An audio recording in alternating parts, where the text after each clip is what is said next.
Qu'est-ce que vous pensez, vous, parce que comme ça j'ai un peu votre opinion, des changements dont on parle pour justement les modalités de l'ECN, de finalement que ce soit entre guillemets un peu par copinage, enfin par réputation qu'on pourrait se faire en tant qu'externe auprès de chefs, etc., qui pourrait vraiment à ce moment-là nous garantir une place plutôt qu'un classement à l'ECN où finalement voilà, on serait un peu fermé dans nos... Enfin, je sais pas, qu'est-ce que vous pensez de modification des modalités de l'ECN? Tu voudras peut-être répondre, Jean-Paul. Je vais laisser Jean-Paul répondre parce que, et puis même Charles, puisqu'il connaît bien le CNCI et la réforme d'internat. Moi, je crois que c'est un souhait qu'on a tous, c'est-à-dire de vous évaluer de façon plus intelligente, en particulier sur des capacités réelles, humaines, d'empathie, de comportement et de réflexion, et non pas de répondre à des questions. Bon. On veut tous aller vers ça. Il y a un projet au sein de la conférence des doyens qui consiste à essayer de faire changer le concours à très court terme, dès l'année prochaine, en mettant en particulier des centres de simulation dans l'évaluation. La problématique, elle est plutôt culturelle, c'est-à-dire qu'en France, bon, je vous l'ai dit, l'enseignement est gratuit, la santé est gratuite, et les concours sont anonymes.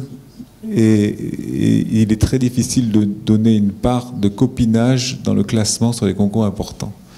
Parce qu'on sort tout de suite à ça, c'est-à-dire ce qu'on peut appeler l'évaluation subjective.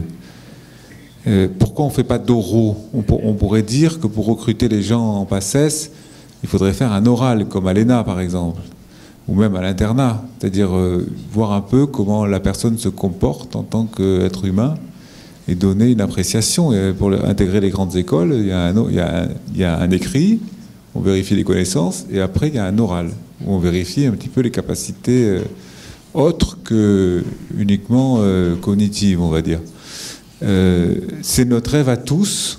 Le problème, c'est que c'est très difficile à organiser, parce que vous êtes très nombreux d'abord, et les critères de sélection, on va dire, subjectifs, sont tout de suite toujours contestés. Alors, le terme de copinage n'est pas complètement adapté. L'idée de la conférence des doyens est que la sélection et le choix se fassent sur à la fois des épreuves nationales et un cursus académique local. Mais la proportion de notes du cursus académique local, a priori, n'est pas encore complètement définie, mais ne sera probablement pas extrêmement importante sur le plan quantitatif. Ça sera un élément, mais pas probablement l'élément le plus déterminant. Donc il y a peu de chances qu'il y ait beaucoup de modifications. Comme le disait le doyen, effectivement, on est culturellement très attaché en France à cette culture du concours anonyme et gratuit où tout le monde a ses chances, etc., etc. Bon, ça a les limites que vous connaissez. L'autre extrême de ce qui se passe dans les pays voisins où le choix se fait par entretien, filière, etc., n'est probablement pas le plus adapté, et en tout cas est complètement inadapté à notre culture française.